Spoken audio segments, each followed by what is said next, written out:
What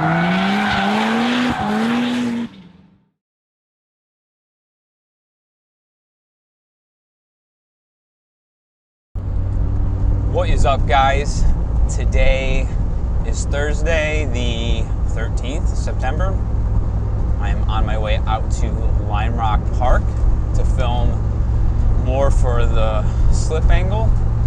So what we're doing today is we originally filmed, it was my ITB NB that I'm in right now versus Matt's turbocharged NA, and we also threw Tommy FEA's K24 swapped car into the mix.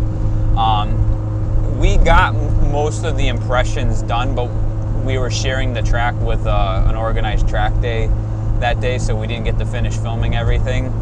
At least not as good as we wanted to. We want to show more kind of the battles and the comparisons in that regard.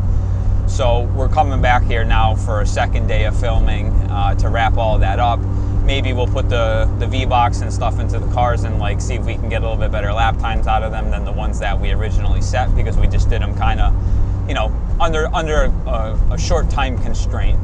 So we also have a couple other cars that we're adding into the mix now. So we decided that instead of trying to do this as like a one show, we're gonna run this as like a series. So this will be like the Miata, like the ultimate Miata like challenge tuning series, and it'll be testing all different tuning paths of Miata. So anybody who has a very highly tuned Miata that they think is awesome, you know, they can bring it and we can test it, and we'll have the data and we'll show how it compares to everything else. So you might be able to see it behind me, but we got a stock 96 NA Miata coming, and we are also testing a spec Miata today, as well as a Road Trek supercharged. So it's kind of a good variety of different tuning paths, but like I said, we're going to air this as a series because it's too much data to try to put together into one video. So plus this will be cool because it'll just keep the content rolling and give you guys something fresh to look at, and then if there's certain segments that you don't want to see, you could just skip watching them, or if it's something that the car that you're interested in, you could just get right to it, and that will be the video for that car. So that's the way we're going to be doing that.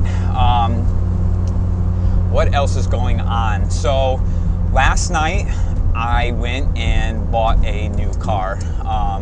I didn't pick it up yet. I put a deposit on it and arranged for financing with my credit union. They're overnighting me a check, which I'm going to go get that tomorrow. So I will probably, drop my mic pack here, I will probably be doing a video for that as well. I'm not going to tell you guys what it is.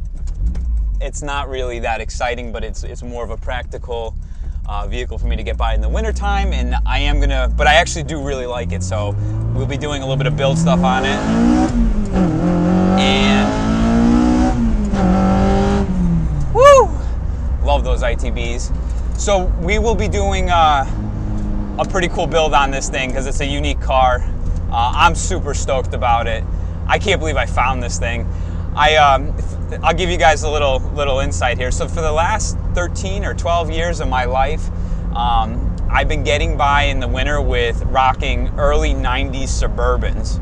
First it was a 93 that I bought with 172,000 miles on it. At about 190 something thousand, which was 3 years ago, the transmission third gear clutch pack started to slip on it. So my old shopmate and I, if you guys remember when I used to film out of the old hole-in-the-wall garage there, we actually pulled the transmission and rebuilt it. Now this is kind of before I was really too active on YouTube. I should have documented it because it was pretty crazy, but I didn't document the build. I will never rebuild another automatic transmission again. It was pretty bad. It works, everything works, but while the truck was down and we were redoing that, I found another one. It was a 94. And it's called a Starcraft edition. It's a GMC Starcraft edition, which is for Starcraft Boating Company. The amount of wood grain in that truck is ridiculous. It's so funny. There's more wood grain in that thing than like a high school wood shop class. I'm going to do a review on it before I get rid of it, but I am going to get rid of that now. Basically, I just have gotten tired of working on these things because they're old, so they come with typical GM problems and just problems from being older. And they're not fun to work on. They're rusty, quite rusty underneath, and anything in the engine bay, you're climbing in all over the engine. It's just not fun. And like especially with everything that I have in the mix right now. Time is a very, very limited resource for me. So having stuff like that I have to really mess around with is not really good for productivity. Last year I did buy a 2007 Toyota Tundra, but it was a 52,000 mile, one owner, double cab TRD model, and it was, I took it home, I pulled the bed liner to do a full detail on it, and there was rust spots at where the bed mounts to the frame at each mounting point. So there's like 6, I think, altogether, but it was completely rotted out. It wasn't apparent until I started chipping away the rust. I was like, well, I'll just clean up these rust spots and seal it with like rust bullet or something. But like, we're talking holes like this big in the frame. So that truck was very short-lived. I had it for about 3 weeks, and then from start to finish, and then the dealer took it back. So I didn't even really have much time to film any content for it. But anybody who's looking at Toyota Tundras, be warned, because that was an issue with the way Toyota sealed the beds. They rot from the underside up, so it doesn't even matter if you have a bed liner or whatever rhino coating in the bed. You have to seal it from the underside. So in the time period, my Suburban ended up dying. That was like when I went and got that. But in the time of me driving it for the 3 weeks that I owned it, I fixed my Suburban. It was a busted fuel pump, and the driver's side rear shock had rusted away and ripped off from the body, and it took the shock with it. But when it did that, it punctured my fuel line, so I had a pinhole leak in the fuel line. So I did the fuel pump, and I fixed the fuel line on it, and I milked it along the rest of the year, and it's still running now. But I just don't want to stick around and get stranded. That's always been my strategy, to not drive cars that I care about in the wintertime and expose them to all the salts and stuff. There's definitely, especially here in Connecticut, I mean, they put salt down, and they put some, I think it's called calcium chloride. It's a spray, and it's green, and it's just super toxic, super corrosive. So anything that you care about, like, I would never expose them to it. So my rule of thumb is that I'll drive a sports car in the wintertime if it's like perfectly dry. I'm not too concerned about like some salt spots, like if the road is dry. It's more if it's wet. So like if there's any chance of moisture or that stuff kicking up and getting on the suspension components and stuff and on the underbody, then I don't drive anything that I care about, and I just take the truck. So this is kind of the last key component. I finally at the point now where like I'm not driving a shitbox for a daily. I have the RX-8, which I love that thing. It's a really nice daily. Oh my God, this guy's really gonna come out in front of me, huh?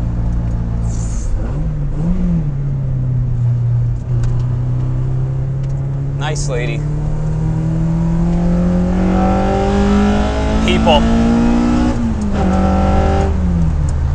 People shouldn't drive, man, or at least pay more attention. I don't even know what I was saying. So yeah, I don't expose cars I care about to the wet roads in the wintertime. So that's all I'm going to give you for that. I'm really excited though. I'll videotape going to pick it up. I think Ryan Sear is going to give me a Drive It Ryan is going to give me a ride down to the dealer to go get it. So it'll be fun content. Other than that, look forward to the episodes of the Slip Angle airing. I think we're going to try to release the first episode, which is going to be most likely Matt's Turbo Miata. We'll do the feature for his first, and that's going to be coming out, I think, in about a week. So on top of that, we're taking photos of everything, and we're going to be doing like sports compact car journal style write-ups on each vehicle that we test, and we're going to be airing it on GarageQuinn.com for now. I mentioned before, we're going to be changing the name of Garage Quinn and Garage Quinn Motors. It's going to become Slip Angle Media, is what we're kind of settled on. Because again, we want to be an automotive media outlet, so we want to really expand the amount of content that we can produce and give you guys. So you're going to be seeing more stuff involving the other guys that have joined the team and everything. And again, this is just more because of the time constraint that I have between my full-time job. I run that firearms business now on the side, and I'm working on the parts manufacturing for the automotive stuff. I just can't film multiple times a week and then edit. I know it's kind of a piss poor excuse, but I literally just don't have the time. Plus, I think that this adds a lot of great value because it's going to mean a lot more diversity for the channel. So you guys are going to see different car content, different build, and just different opinions and have that whole variety of stuff. So I think it'll be pretty good for everybody. And I think that's just about it. Yeah, so on GarageQuinn.com, we're going to keep a running database of every car that we test, the performance stats like G-force, the lap time, and then we're going to do like a sports compact car style write-up for it, and we'll link the YouTube video to it. So it's kind of like the whole one-stop shop of what you're getting for each car. And I think that would be really cool to have that data and accumulate that data over time to see how older cars that we grew up with compare to like modern cars or maybe some really old cars, how they stack up performance-wise. I mean, none of it's the bag on anybody's car. Every car is different, and every car does something better or worse than the other. So it's just to kind of highlight what they're good at and maybe like point out what they're not so good at. And I think it's going to be really good. I'm really excited about it. And we're just doing this like out of pocket. We have no funding for this, so anybody who is interested in sponsorship, feel free to reach out to slipanglemedia@gmail.com. But that's it for this one, guys. Stay tuned for more. I'll leave you guys. I'm going to do one more ITB poll here. Give you some car content, right?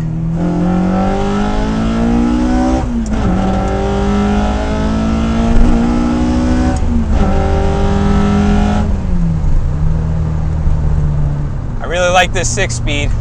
6-speed into 4.1. I think this gearing combo is staying in here. It works pretty well. But all right, guys, that's it. Done. Stock Miata testing.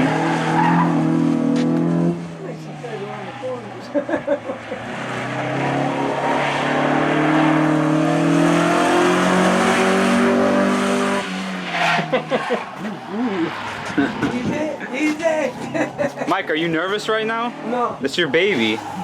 Do you Mike, what do you want to tell the world right now about your car? The world? Yeah. Well, I got the fastest car on the track. Oh my God. True. I put you on camera and you start talking smack. No, he has a fast car on the track. Nothing else is out there. That is, very true. It looks good, handles well. So Ryan's out there right now doing impressions.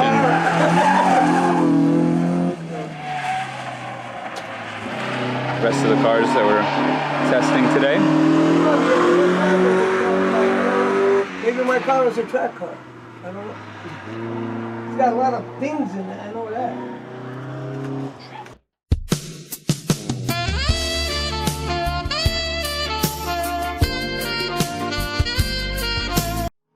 Sounds good though. I like the muffler system on that. Right? Yeah, it does sound good. It sounds good. It's Good sound. It's good sound. Solid, Mike. It's solid. better than the stock muffler, right? What one is it? It's a Jackson Racing. okay. I like what he keeps honking the horn.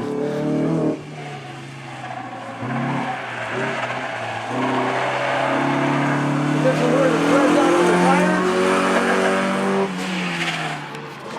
All right, so as soon as Ryan comes off, we're gonna do a Chinese fire drill, and I'm gonna hop in and do my thing.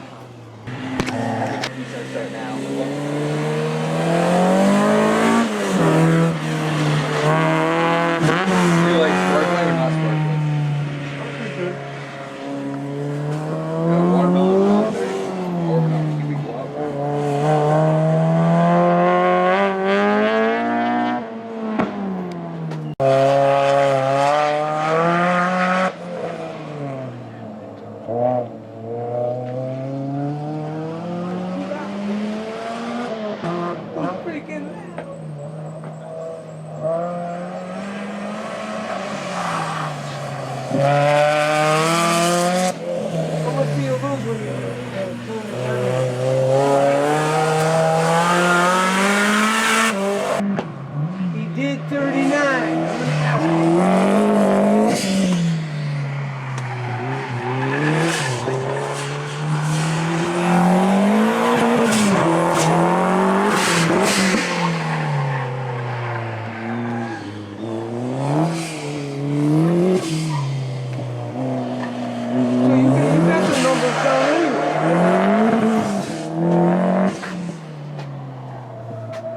Don't you have the